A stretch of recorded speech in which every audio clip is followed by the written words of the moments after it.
Et coucou tout le monde. On se retrouve aujourd'hui pour faire le budget pour le mois d'avril. Donc ça y est, j'ai tout préparé. Normalement, mes calculs sont pas mauvais. Ça va être encore un mois un petit peu compliqué, mais ça devrait le faire. Donc on va attaquer ça. J'ai zoomé un petit peu, je suis très très proche là. Et comme ça, vous pouvez bien voir toutes mes catégories. Je vais vous expliquer au fur et à mesure. Et puis voilà. Je tenais à vous remercier encore une fois pour tous vos achats des petits porte-monnaies. Donc je suis en train de les préparer, j'en ai fait 6 hier. Donc là moi je vous tourne la vidéo, on est mardi matin. Euh, J'en ai préparé 6 hier, je vais en repréparer encore j'espère 6 ou 7 aujourd'hui. Histoire qu'ils soient tous terminés cette semaine et qu'ils soient tous partis cette semaine. Voilà. Mon but c'est que maintenant quand vous commandiez, eh bien tout parte tout de suite.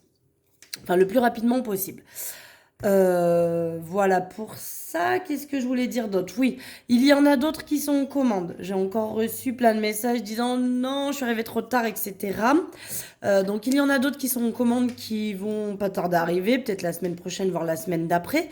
Donc pareil, hein, je vous referai un petit short pour vous prévenir de l'arrivée des porte-monnaies.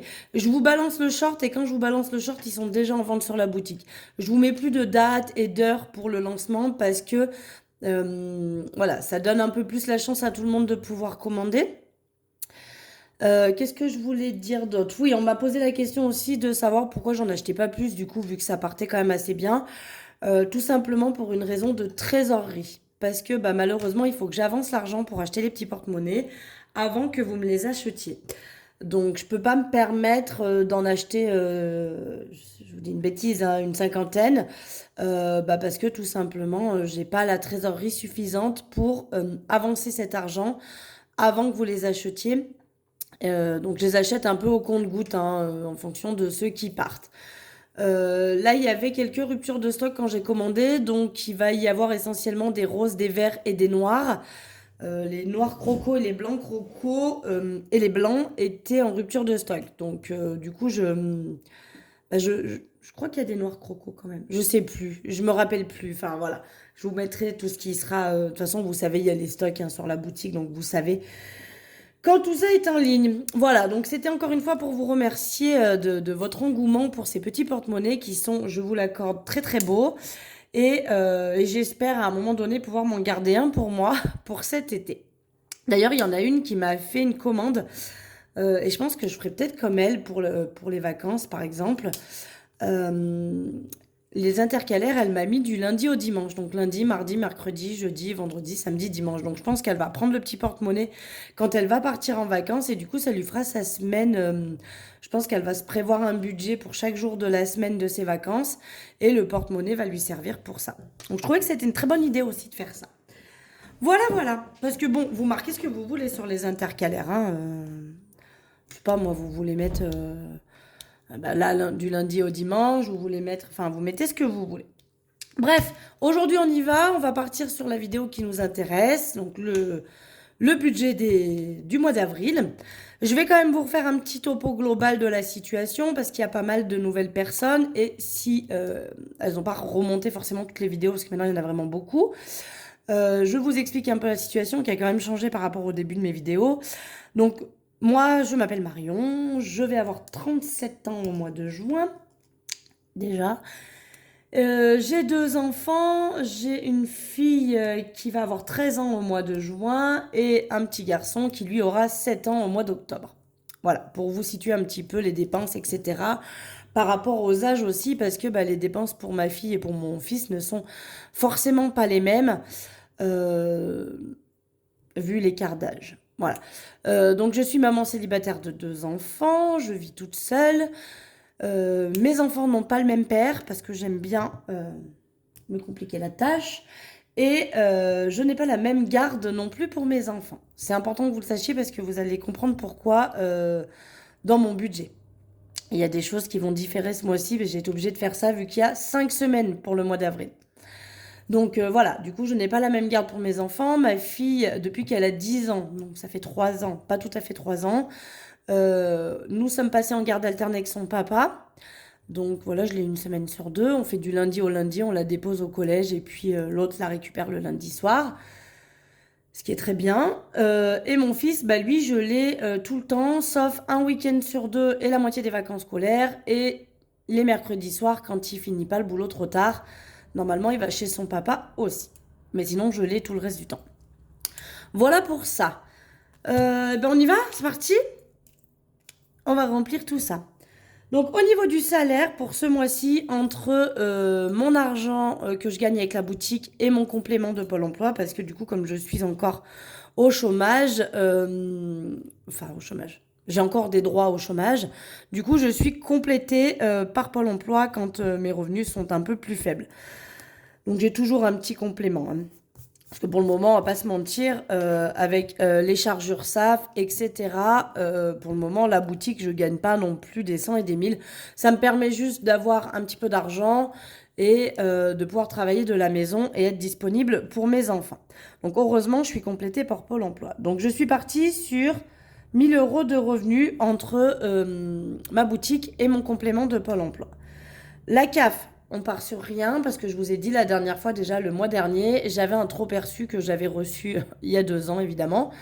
Et donc ben, en ce moment, ils récupèrent sur ma CAF. Alors à savoir que pour la CAF, pour le moment, j'ai le droit qu'aux allocations familiales, donc ils prennent tout, hein. Voilà. Pour mon reste en banque, je suis partie qu'il me resterait 50 euros. Pour mes gains, je suis partie sur 150 euros parce qu'il y a rendez-vous chez l'orthodontiste au mois d'avril. Et du coup, je sais déjà que bah, mon ex va me faire un remboursement. Il va y avoir bah, mes gains YouTube, hein, grâce à vous. Et puis, je compte dedans éventuellement des ventes Vinted, etc. Des choses comme ça. Donc, je suis partie sur 150 euros. Pour la pension alimentaire, ça change pas. Donc j'en ai qu'une seule, hein, c'est que celle de mon fils. Puisque ma fille, comme on est en garde alternée, on n'a pas de pension. On divise tout. On partage la cantine, on partage tout ça. Alors après, à savoir que l'avantage du collège, c'est que la cantine, c'est au trimestre. Donc là, je sais que j'aurai pas de cantine ce mois-ci, puisqu'on l'a payé le mois dernier. Et comme je suis toute seule, eh bien, je suis boursière aussi pour la cantine. Donc ça, c'est plutôt pas mal. Voilà pour ça. Donc ça, ce sont mes revenus. Donc on est sur un total de 1400 euros approximativement parce que j'arrondis. Alors mon salaire, il sera bien de 1000 euros. Je vais faire en sorte que ça fasse 1000 tout pile. Et voilà. La banque aussi, parce que vous savez, quand je prévois 50 euros, par exemple, s'il me reste 55, eh ben les 5 euros, je les balance sur un livret et ça me permet de faire une petite épargne supplémentaire qui n'est pas calculée du coup là-dedans, mais qui me permet d'épargner des petites sommes, hein, parce que c'est rare que je mette plus de 50 euros à la fin du mois, mais voilà, en mettant bah, des fois 5, 10, 15, 20, 30 euros qui dépassent de ce que j'avais prévu. Je le balance sur le côté, comme ça je démarre bien avec 50 euros en banque. Et ben ça me permet de monter un petit peu mes épargnes. Ça va doucement, mais c'est toujours un petit plus à côté. Maintenant, on va passer à mes charges fixes. Donc je rappelle, parce que à chaque fois j'ai le droit, mais t'as pas d'eau, pas d'électricité, pas de loyer, etc. Je vis dans la maison familiale, donc mes parents habitent au rez-de-chaussée, j'habite à l'étage. Excusez-moi, je vais tousser. En ce moment, j'ai un peu la rhumasse. Donc, j'habite dans la maison familiale. J'ai récupéré la partie du haut qui était l'appartement de mon grand-père, qui est décédé l'année dernière, mais qui avait été placé en EHPAD parce que peu cher, il tenait plus sur ses jambes. Et bah, on pouvait pas toujours être présent pour être avec lui. Et puis bah, des fois, il tombait la nuit, on ne retrouvait que le matin par terre. Enfin bref, ça devenait impossible pour nous, mais surtout pour lui. Donc on l'avait placé en EHPAD. Et bon, bah, depuis l'année dernière, ça va faire 1 an là qu'il est parti. Et donc moi, j'ai récupéré sa place en haut. Donc j'ai tout refait les travaux parce que c'était un appartement qui était dans son jus. Pour vous dire, c'est là où j'habitais quand j'étais petite. Et c'était toujours dans le même état. Donc moi, j'ai tout refait les travaux. Et comme vous avez pu voir dans certaines vidéos, on voit un peu ma cuisine. Du coup, j'ai fait mettre ma pergola. Enfin, voilà. J'ai un peu réaménagé à ma sauce et ça bouge tous les mois. Je change des trucs. Je rachète des nouveaux meubles, j'ai des nouvelles idées. Enfin, voilà. Je rajoute de la tapisserie, des éléments de déco, tout ça. Mais tout ça pour dire, parce que là je m'évade encore, tout ça pour dire qu'effectivement, donc j'habite dans la maison familiale, c'est mes parents qui prennent en charge l'eau et l'électricité puisque nous n'avons qu'un seul compteur. Et comme vous avez pu voir, si vous suivez un peu mes vidéos, de temps en temps, eh bien, je leur donne de l'argent pour quand il y a les régules, etc. Généralement, c'est moi qui les prends à ma charge et je leur donne l'argent qui se trouve dans mon enveloppe secours, qui est dans mon classeur d'épargne. Mais voilà pourquoi je n'ai ni eau, ni électricité, ni loyer, puisque cette maison est payée depuis déjà grand nombre d'années, et donc je ne paye pas de loyer dessus. Il me reste quand même des charges fixes, hein, bien évidemment. Il me reste ce qui est assurance voiture, assurance maison, parce que j'ai quand même l'assurance de ma maison, l'assurance scolaire des enfants, etc. Donc, généralement, j'en ai pour 46,10 €. Au niveau de SFR, j'en ai pour 48 € à peu près. Ça, je vais voir. J'aimerais vraiment faire changer ça. Alors, c'est vrai que le problème, c'est que du coup, c'est mes parents qui ont la box en bas et moi, je ne peux pas mettre de box en haut. Et souvent, on a des bons tarifs quand on a une box avec. Et comme moi, je peux pas mettre de box vu qu'on n'a qu'une seule ligne sur la maison, du coup, ça me permet pas forcément d'avoir des tarifs très avantageux sur les forfaits de téléphone. Parce que là, effectivement, dans 48 €, il y a que mon forfait de téléphone et celui de ma fille. Enfin bref. Voilà, pour Netflix, ça change pas. On est à 13,49 €. Je pense que mon stylo, il arrive en fin de carrière. Il écrit de moins en moins bien. Pour la banque, donc ça, c'est mes frais bancaires, hein, on est à 9,55 €. C'est pareil, je suis allée essayer de faire modifier ça, mais j'ai pas eu grand-chose. Pour la cantine de mon fils, je suis partie sur 45 €. D'ailleurs, je suis en doute. Mais si, je crois que je l'ai payé la cantine. Attendez, j'ai un gros doute. Si j'ai payé la cantine de mon fils, c'est bon. Pour l'essence, vu qu'on est sur 5 semaines, je suis partie sur 200 €. Ça fait 40 € par semaine. Si je dis pas de bêtises, 40 x 5, 200, c'est ça. Pour mes dépenses en CB, je me suis mis 100 €. Faudrait pas que je dépasse. L'autoroute, j'ai rien prévu parce que normalement, je devrais pas prendre l'autoroute. Et après, pour les placements de mes enfants, eh ben, on est à 20 € chacun. Donc, je le compte dans les charges fixes parce que c'est tous les mois, c'est récurrent. Et j'ai pas prévu de le changer. Donc, du coup, pour moi, ce sont comme des charges fixes, hein, même si c'est des placements d'argent. Ce qui fait que nous avons 502,11 € de charges fixes. Alors, c'est pas énorme, hein, comparé à la plupart des gens, mais quand on voit mon revenu, je vous garantis que c'est largement suffisant. Il m'en faudrait pas plus. Voilà pour ça.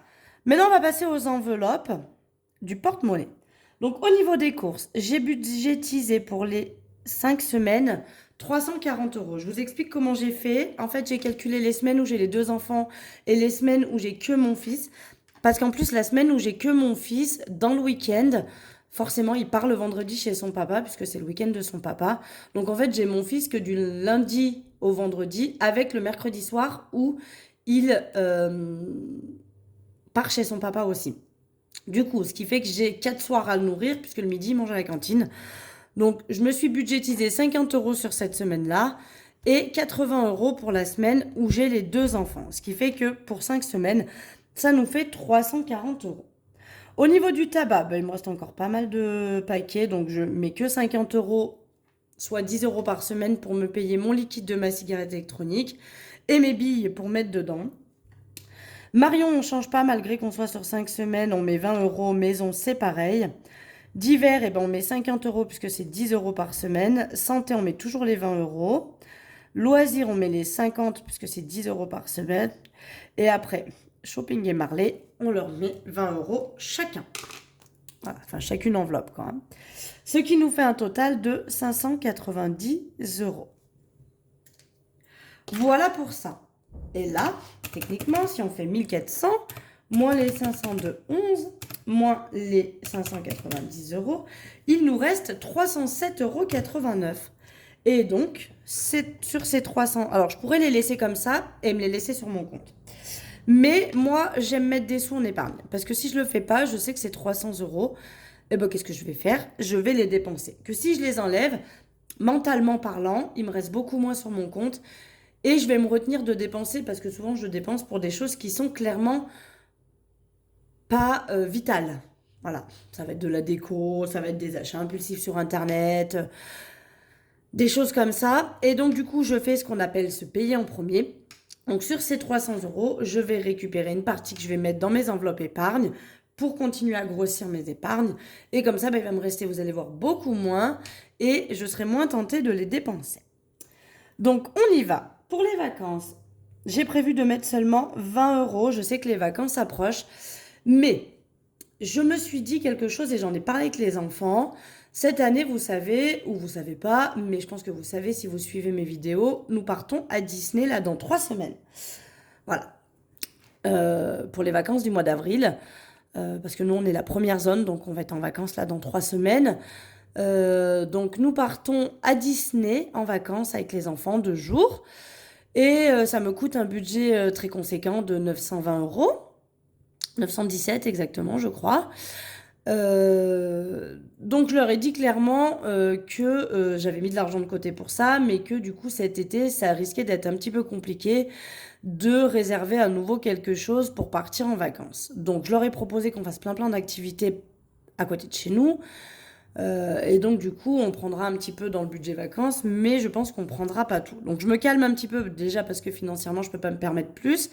Mais voilà, je mets que 20 euros pour ce mois-ci et je me suis dit que si je dépensais pas tout et que je continuais à accumuler sur l'année prochaine, pourquoi pas l'été prochain se prévoir carrément des belles vacances et pourquoi pas prendre l'avion, partir, je sais pas, sur une petite île, genre Palma de Majorque ou un truc dans le genre. On verra ce que ça donne. Pour Noël, je rajoute 20 euros aussi. Alors là, je ne m'inquiète pas pour Noël, parce que vous savez que j'ai mon défi de l'année qui va venir compléter l'enveloppe Noël. Pour école, j'ai prévu 10 euros, donc là, il va quand même falloir que je me booste un petit peu, parce que, je vous l'ai dit déjà, mais ma fille ne veut plus qu'on passe par le foyer social, le FSE là, du collège, foyer social éducatif, qui nous propose de prendre toutes les fournitures scolaires pour un tarif ultra raisonnable, puisqu'on est sur 60 euros pour toutes ces fournitures scolaires. Et comme je divise avec son père, bah, ça nous fait 30 euros chacun. Donc c'est franchement hyper raisonnable. Mais madame veut pouvoir choisir ses classeurs et tout et tout. Donc du coup, il va falloir que je me bouge sur cette enveloppe pour pouvoir y rajouter. Sachant qu'il va falloir aussi que je rachète un cartable pour mon fils, etc. Donc, il faut vraiment que... Je pense qu'à partir du mois prochain, je mettrai 20 euros dedans. Pour Marion, je rajoute 20 euros. Alors, j'ai plusieurs fois pioché dedans, hein. Il faut vraiment que j'arrête de faire ça. Parce que je m'étais quand même dit que c'était de l'argent que je commençais à accumuler pour pouvoir changer ma cafetière. Alors, je vous mens pas, j'aimerais bien la changer maintenant, mais financièrement, je peux pas. Donc je pense que je vais essayer de faire tirer ma cafetière qui marche, hein, mais qui s'est mis à fuir. Mais je vais essayer de la faire tirer au maximum pour éventuellement... Ah, je me suis planté un truc dans le doigt. Attendez, j'ai un cheveu ou un poil planté. Oh non. Ah, j'aime pas ça, ça fait mal en plus. Voilà, c'est bon. Donc j'aimerais bien pouvoir me racheter ma cafetière au Black Friday, donc en novembre. Mais du coup, je m'étais dit qu'en mettant les sous dans Marion, ce serait peut-être mon enveloppe pour pouvoir m'acheter eh ben, ce que j'ai envie de m'acheter. Il y a ça, j'aimerais bien m'acheter un tapis de course aussi. Enfin, voilà, j'ai beaucoup d'envie, hein, vous savez, moi j'aime bien, j'aime tout. Enfin voilà. Ma fille, donc c'est le dernier mois où on mettra rien pour le mois d'avril parce qu'après, non, le mois de mai aussi, je mettrai rien. Donc ça va, on a encore 2 mois tranquilles. Et du coup, l'enveloppe de mon fils sera finie. Parce que là, je rajoute 20 euros pour mon fils, il manquera encore 20 euros et j'aurai ses sous pour son anniversaire au mois d'octobre. Donc lui, après, je mets plus rien. Mes parents, je mets rien encore en avril, mais à partir du mois de mai, je vais recommencer à mettre parce que bah, leur anniversaire est là au mois d'avril. Donc, je leur ai demandé ce qu'ils voulaient. Je pense qu'ils vont vouloir quelques petites choses, mais je leur prévois quand même un budget de 100 euros chacun, que j'ai depuis un moment déjà, hein. Si vous suivez, vous voyez que je mets plus rien depuis déjà plusieurs mois.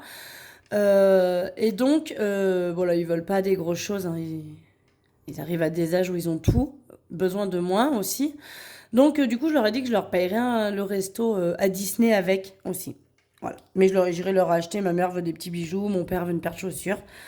Donc voilà, puis avec ce qui reste, eh ben, je leur payerai Disney. Et puis après, à partir du mois de mai, par contre, je recommencerai à remplir leur enveloppe. Pour Marley, on va rajouter 20 euros. Va falloir que je booste aussi parce qu'il va falloir que je l'emmène zouik zouik les cacahuètes. Parce que là, monsieur est grossi. Puis je sens que là, ça minole en mode je veux dragouiller les gonzesses, quoi. Je pense que la période des chaleurs va pas tarder. Pour les anniversaires, je mets rien ce mois-ci. Pas le budget. S'il y avait une enveloppe à enlever, c'était celle-là. Pour le shopping, eh bien, comme d'hab, 20 euros. Après, là, on va passer quasiment sur des enveloppes à 20. Beauté, c'est 30 euros parce que c'est le prix que je paye mes ongles. Donc, je sais même pas. Franchement, je me dis qu'en fait, cette enveloppe dans mon classeur d'épargne me sert à rien parce qu'en fait, je mets 30 euros puis je les ressors chaque mois. Je me dis que je devrais mieux m'en faire une dans mon porte-monnaie et mettre les 30 euros là-dedans, hein, en sachant qu'ils partent. Voilà. Mais c'est vrai que du coup, elle sert pas à grand-chose. Alors je me dis que peut-être à un moment donné, j'aurai peut-être plus de budget, je mettrai 40 euros dedans, ça fera 10 euros qui se cumuleront au fur et à mesure. Mais là, pour le moment, je mets 30 et c'est les 30 dont j'ai besoin pour mes ongles. Donc je les mets en début de mois, mais après, ils s'en vont, malheureusement. Chauffage 20 euros, secours 20 euros, santé 20 euros, voiture 20 euros, retraite 20 euros. Voilà. Ça, c'est mes enveloppes à 20. Ce sont mes enveloppes à long terme, hein. En gros, grosso merlot. Et donc, ça nous fait 260 euros d'épargne. Donc, normalement, 1400 moins les 502,11 moins les 590 moins les 260, il devrait nous rester 47,89 euros. Voilà. Donc, j'espère fortement qu'ici, peut-être sur les gains, parce que c'est le seul truc qui normalement devrait être plus, j'espère avoir des gains en plus. Notamment sur mes ventes Vinted. Voilà. Là, j'espère payer peut-être un peu moins de cantine, un peu moins d'essence. Ça pourrait me contrebalancer. Et puis là, faire des économies ici, surtout hein, sur mes enveloppes de la semaine. Donc, je pense que le mois d'avril, je vais rester sur le même principe d'épargne que je fais d'habitude. Et je pense que je changerai mon style d'économie de la semaine. Je changerai un petit peu pour le mois de mai. J'ai une idée qui m'est venue en tête pour où placer les sous qui me restent dans mes enveloppes. Il faudrait juste que je le mette en place. Donc là, vu que j'ai quand même pas mal de vos commandes, je vais essayer de finir ça cette semaine. Hein. C'est la dernière semaine. On se retrouvera vendredi pour le bilan de cette semaine et du mois. Voilà, grosso merlot, le petit bilan du mois. Et on se retrouvera la semaine d'après pour faire le remplissage des enveloppes. Voilà. Mais j'ai une idée de comment... je vais voir, je vais y réfléchir. Mais sachez qu'il y a de grandes probabilités que mon classeur défis soit un petit peu modifié, garder quelques défis, mais pas tous, et faire un petit peu autrement. On verra. Sur ce, moi je vous fais des gros bisous. Je vous souhaite écoutez, une excellente semaine, on va dire, parce qu'on est quand même que mardi. Et puis on se retrouve vendredi pour faire du coup le bilan de cette dernière semaine et du mois complet. Et puis voilà, par la suite, un remplissage, bilan semaine, etc. etc. Donc voilà, hein, vous avez vu mon petit budget, il est bien ficelé. Normalement, ça devrait passer. On n'est pas sur des gros montants. Hein, je vous redis que je suis toute seule, donc je n'ai qu'un seul salaire, qui en plus n'est pas hyper élevé. Mais je n'ai qu'un seul salaire. Donc, on va dire qu'on fait au mieux avec ce qu'on a. Voilà, voilà. Allez, moi, je vous laisse. Je vais aller continuer vos commandes. Et puis voilà. Je vous embrasse très fort. Bisous, bisous. À bientôt.